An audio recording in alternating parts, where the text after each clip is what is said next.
Well, my name is Miya Bailey, and I'm an artist. And I started out probably doing art when I was probably around like 2 or 3 years old. My mom's discovered in me I was drawing around that age, and you can make it out what I was. So she kind of constantly had me with crayons, markers, pencils, all that stuff. And she constantly cultivated me. So like she'd have me draw for a certain time of day, and then until I would just do it on my own naturally, and it would become an everyday habit or lifestyle or ritual.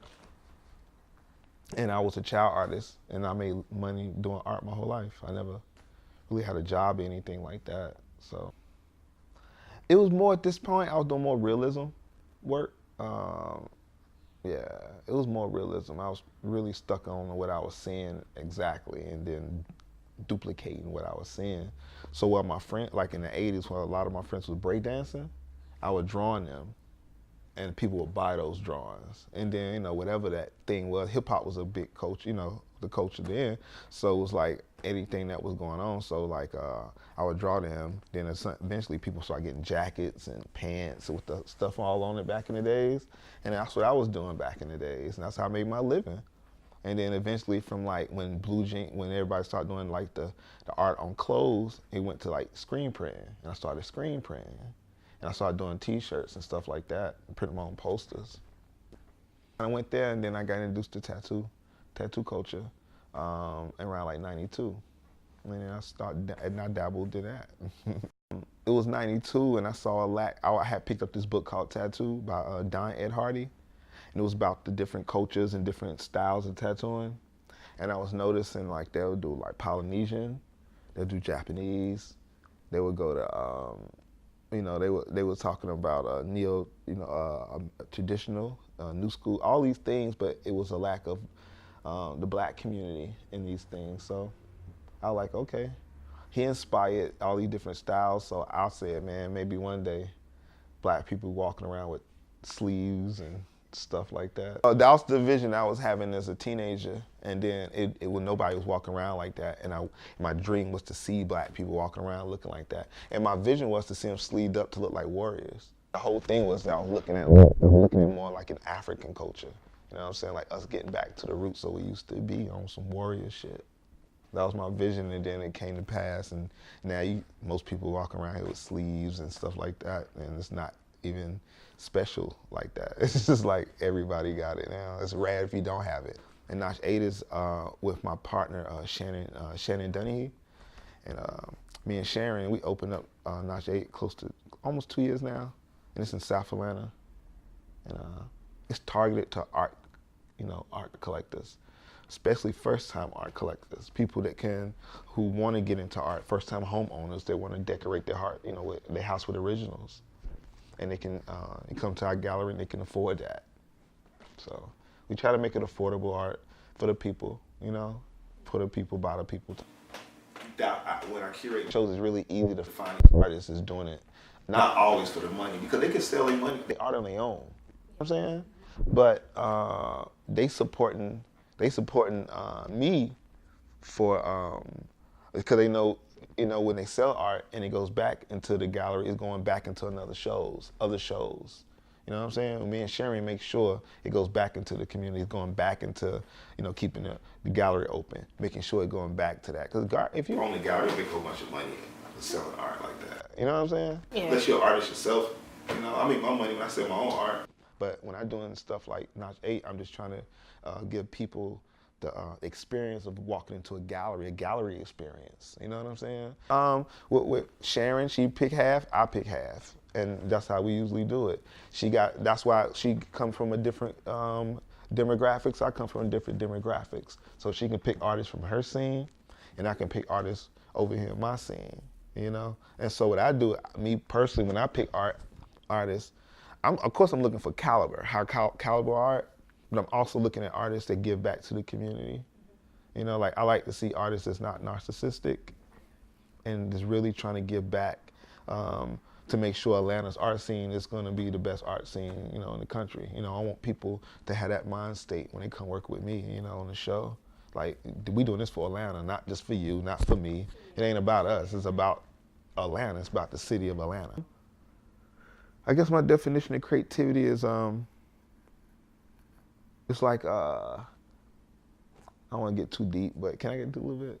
So you know how like some people go to the church or mosque or any whatever their religion is, they go to something so they can have a relationship with God, but it's like a person between them and God.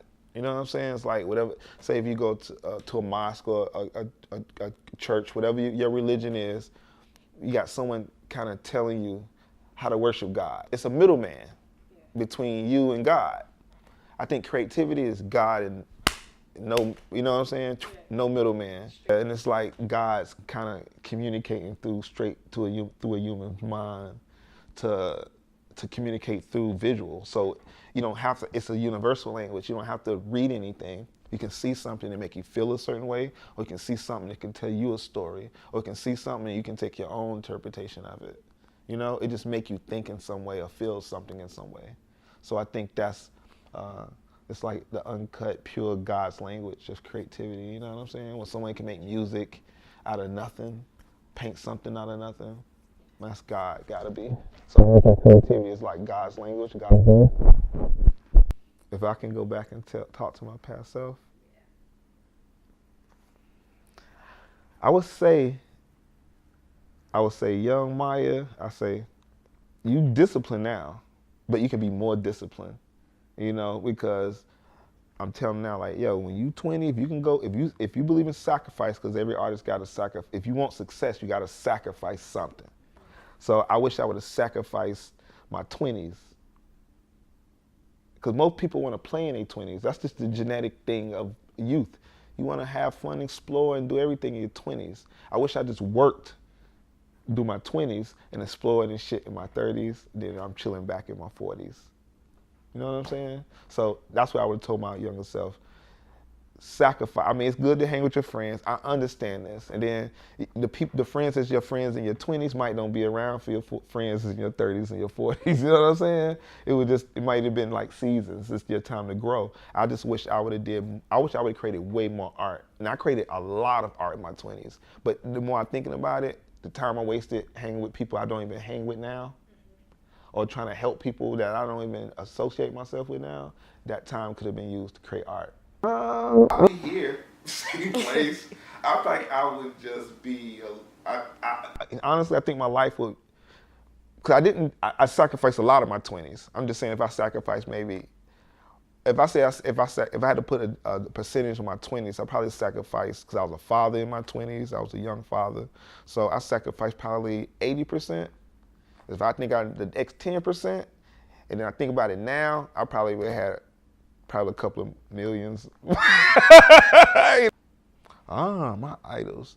One of my idols is, it's gonna be crazy. I mean, now before I say my idols, all my idols aren't good, all A+ saints. You got me? So let's get it straight. I know some of these people got all they demons and all bad. Because I like Picasso. Everybody say he was a womanizer and all kinds of stuff. But I like visually, I like Picasso. I think he's probably the greatest artist of our time. You know what I'm saying? And you know, period maybe. You know, I like Picasso. I like the artist Charles White. He's unbelievable to me. I think he captured just that soul of human soul. I think he's the master. He was the master of that. The Dalai Lama, I like the Dalai Lama, man. I think he's pretty fresh. And I think the guy, you know what I'm saying, I just something about, you know, I just believe in, what do you gotta say? You know what I'm saying? You know, I like the Dalai Lama and Walt Disney. Yeah, I like he had a vision. I'm not agreeing with all his vision, but I applaud any human being that can have this vision and make it come true. You know what I'm saying? No matter how outrageous people might think it is, it came true. And the other one is Stan Lee. Love Stan Lee. I love Marvel comics. So Stan Lee is probably my top idol. And Muhammad Ali.